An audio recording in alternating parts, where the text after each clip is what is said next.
नमस्कार साथियों, बाल विद्या मंदिर सीनियर सेकेंडरी स्कूल में आप सबका हार्दिक अभिनंदन। विज्ञान विषय क्लास 8वीं, धातु और अधातु, मेटल और नॉन मेटल। हमने कुछ इनके गुण पढ़ लिए हैं, भौतिक गुण पढ़ लिए हैं। भौतिक गुण वे गुण होते हैं जो उनको प्रकृति से प्राप्त होते हैं। प्रकृति से जो गुण प्राप्त होते हैं वो भौतिक गुण होते हैं। आघात वर्धनीय, कठोरता, तन्यता, ठीक है, ये भौतिक गुण हमने धातुओं के पढ़े हैं। आज हम पढ़ लेते हैं धातु और अधातुओं के उदाहरण पढ़ते हैं। सबसे पहले पढ़ते हैं धातु के उदाहरण।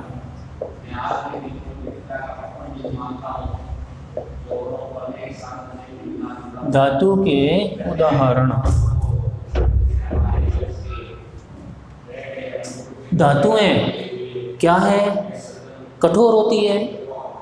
लोहा, तांबा, एल्यूमिनियम, कैल्शियम, मैग्नीशियम, सोना, चांदी, पित्तल, कांसा आदि धातुओं के उदाहरण हैं। लोहा, तांबा, एल्यूमिनियम, पित्तल, सोना, चांदी, पित्तल, कांसा, मैग्नीशियम, कांसा जिससे कांसी के बर्तन बनते हैं, मैग्नीशियम आदि धातुओं के उदाहरण है। आदि धातुओं के उदाहरण है।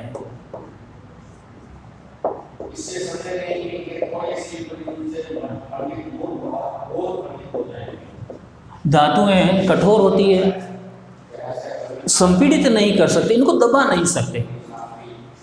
हम कह सकते हैं कि धातुएं कठोर चमकीली होती हैं। धातुएं कठोर चमकीली, आघात वर्धनीय,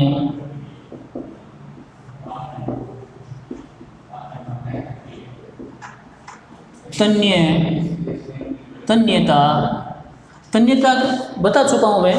इससे पहले वाले वीडियो में तन्यता का अर्थ बताया था कि धातुओं से पतले पतले तार बनाए जा सकते, खींचकर धातुओं को खींचकर पतले पतले तार बनाए जा सकते, उनको तन्यता कहते हैं। ध्वनिकता यानी इसमें ध्वनि निकलती है। धातुओं में ध्वनि का गुण है। ध्वनिकता का मतलब धातुओं पर चोट करेंगे तो आवाज़ करती है, धातुएं साउंड निकालती है। ध्वनिकता और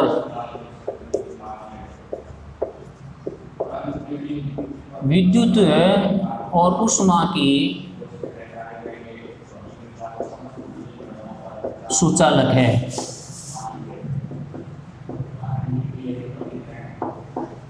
धातुएं विद्युत और ऊष्मा की सुचालक भी होती है। आघात वर्धनीय, धातुओं पर चोट मारने से धातुएं फैल जाती है, चपटी हो जाती है। ठीक है, ये कुछ गुण हमने भौतिक गुण पहले पढ़ लिए हैं। सोडियम और पोटेशियम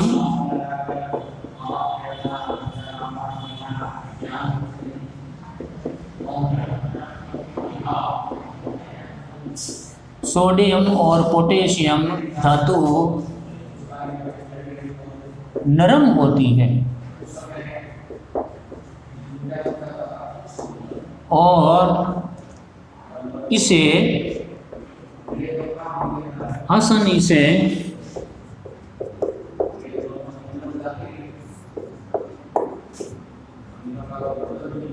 चाकू से काटा जा सकता है।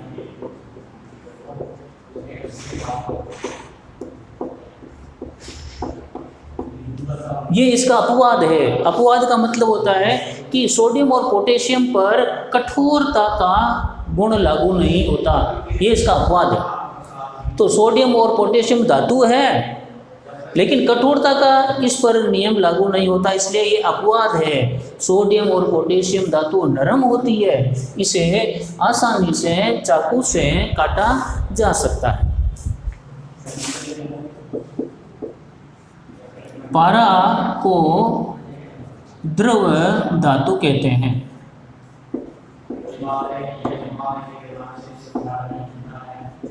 पारा जो थर्मामीटर में काम आता है, पारा को द्रव धातु कहते हैं। धातु है लेकिन द्रव के रूप में रहती है। पारा सामान्य तापमान पर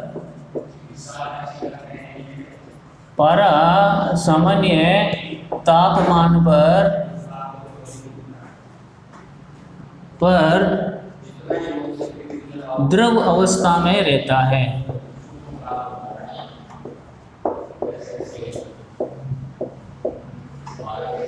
सामान्य ताप पर पारा हमेशा द्रव अवस्था में रहता है। बहुत ज़्यादा तापमान देने पर, लेकिन पारे का जो क्वथनांक होता है ज़्यादा तापमान होता है, ठीक है। पारा सामान्य तापमान पर द्रव अवस्था में रहता है। अब बढ़ते हैं ए धातुएं। ए धातु के उदाहरण। ए धातुओं के उदाहरण। ए धातु यानी लकड़ी, पत्थर, कोयला,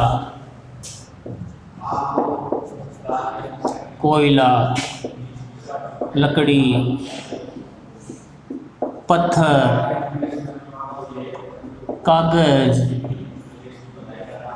ये ए धातु होती है। Sulphur, oxygen, phosphorus, sulphur, oxygen,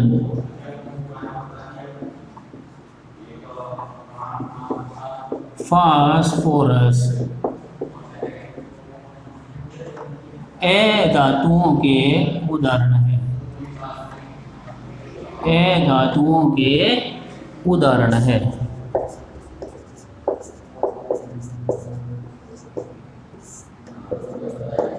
इनको ए धातु कहते हैं, यानी कुचालक होती है। ए धातुएं उष्मा और विद्युत की कुचालक होती है। ए धातुएं उष्मा और विद्युत की कुचालक होती है।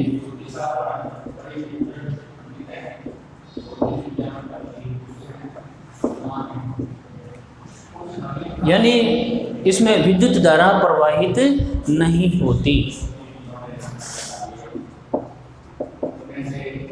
ए धातुएं भंगुर होती है। ए धातुएं भंगुर होती है, चोट मारने पर टूट जाती है। चोट मारने पर टूट जाती है, यानी बिखर जाती है। जैसे कोयले को हमने चोट मारा, कोयला बिखर जाता है, टूट जाता है, भंगुर अवस्था कहलाती है। इसको हम भंगुर अवस्था कहते हैं। अब पढ़ते हैं विद्युत परिपथ।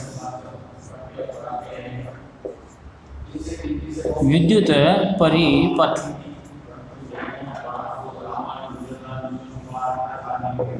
विद्युत परिपथ क्या होता है?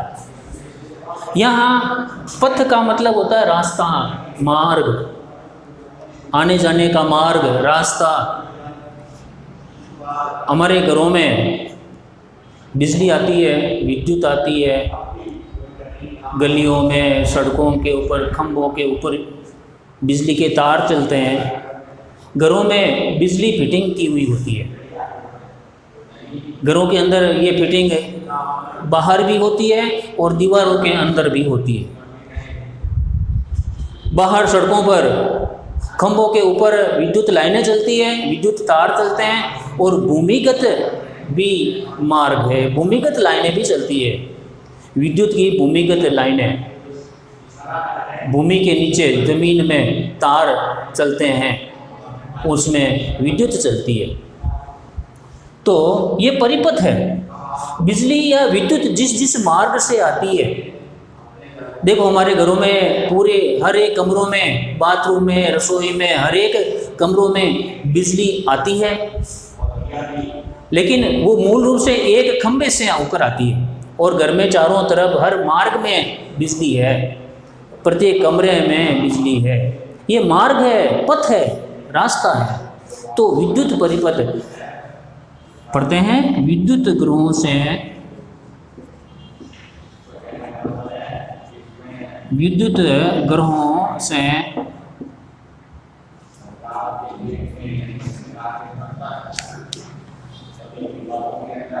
विद्युत ग्रहों से लेकर घरों और गलियों में, गलियों यानी सड़कों में बिजली आती है, विद्युत परिपथ का निर्माण किया जाता है। विद्युत परिपथ का निर्माण किया जाता है।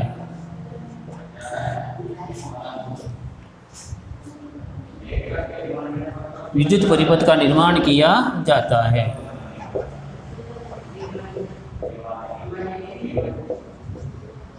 अब विद्युत परिपथ, सड़क के ऊपर खंबे हैं, खंबे के ऊपर बिजली के तार है, ये विद्युत का मार्ग है।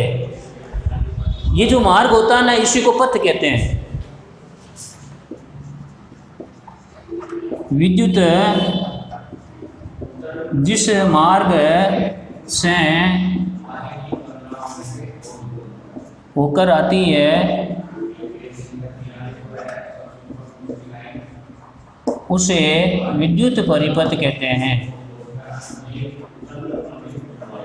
उसे विद्युत परिपथ कहते हैं।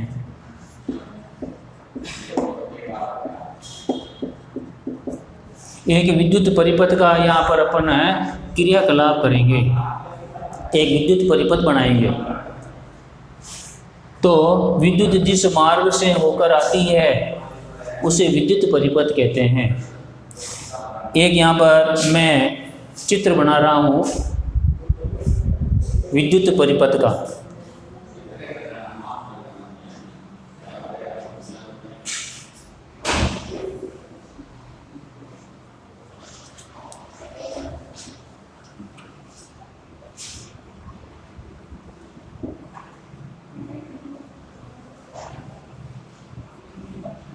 ये एक विद्युत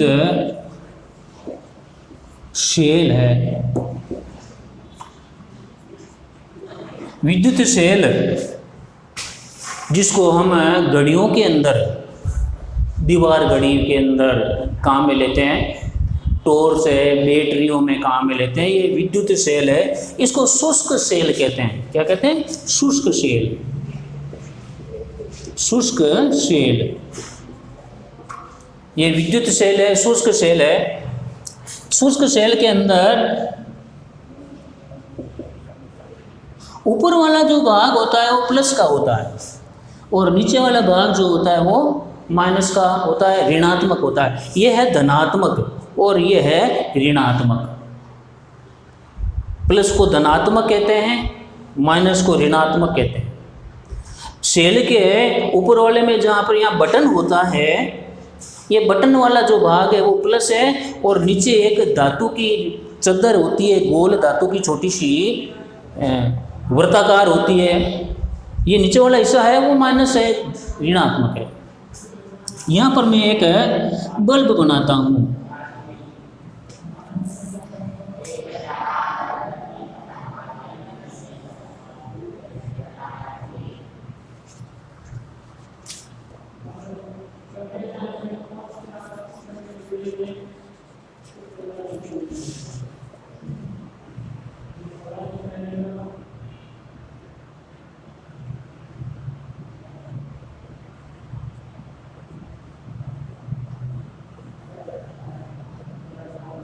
यहाँ पर मैंने एक बल्ब बनाया है और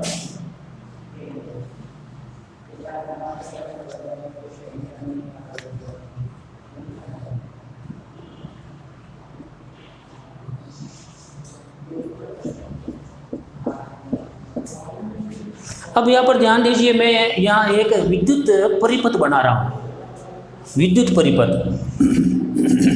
इन दोनों को मैं तार के द्वारा जोड़ूंगा। तो ये वाला जो एक यहाँ पर भी एक गुड्डी सी होती है, गुड्डी बटन कह सकते हैं इनको, और ये जो प्लस वाला है यहाँ से तार एक है नीचे वाले हिस्से तक जुड़ा रहता है,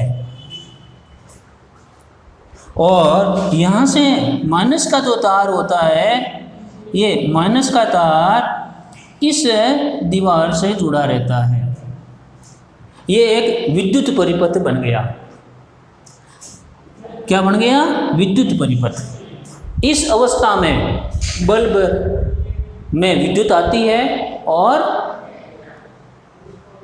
बल्ब जलता है। यदि यहाँ पर काट दिया जाए तो विद्युत परिपथ टूट जाता है। कई बार सड़क के ऊपर खंभे में तार टूट जाते हैं, बिजली चली जाती है, विद्युत परिपथ टूट गया। ये विद्युत परिपथ टूट गया। अब क्या करते हैं, इस विद्युत परिपथ में यहाँ पर एक ये कील है। क्या है? कील है, लोहे की। यहाँ लोहे की कील है। इस कील को यहाँ से जोड़ दिया तो परिपथ पूर्ण हो गया। ये कील लोहे की है, लोहा क्या है? धातु है। परिपथ हो गया, परिपथ पूर्ण हुआ। ये लोहे की कील, इस लोहे की कील या यहाँ पर आलपिन रख दीजिए, पिन रख दीजिए, धातु की होनी चाहिए। यहाँ पर धातु की कोई भी वस्तु होनी चाहिए जिससे दोनों तार जुड़ जाए और परिपथ पूरा हो जाए। अब यदि यहाँ पर मैं कील की जगह पर लकड़ी रख देता हूँ तो विद्युत परिपथ पूर्ण नहीं होगा। लकड़ी क्या है? कुचालक है, विद्युत की कुचालक है। लकड़ी धातु में आती है, विद्युत की कुचालक है, इसलिए विद्युत परिपथ पूर्ण नहीं होगा। ये बल्ब है, यहाँ पर कील है लोहे की। इस कील को हटाकर यदि यहाँ पर लकड़ी रख दी जाए, प्लास्टिक रख दिया जाए तो बल्ब नहीं जलेगा, परिपथ नहीं होगा। तो ये एक बहुत ही साधारण सा सरल विद्युत परिपथ है। ये चित्र किसका है? सरल विद्युत परिपथ, सरल विद्युत परिपथ।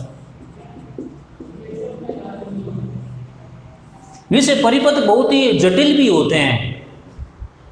जो बड़े बड़े बिजली घर है जहाँ पर विद्युत का उत्पादन होता है, पावर हाउस है, विद्युत गृह है, वहाँ पर बड़े ही जटिल परिपथ होते हैं। वैसे टीवी के अंदर और मोबाइल के अंदर जो बोर्ड होते हैं उसमें भी विद्युत परिपथ होता है। तो बच्चों, ये पूरी जानकारी आपको अपनी नोटबुक में लिखनी है। धन्यवाद।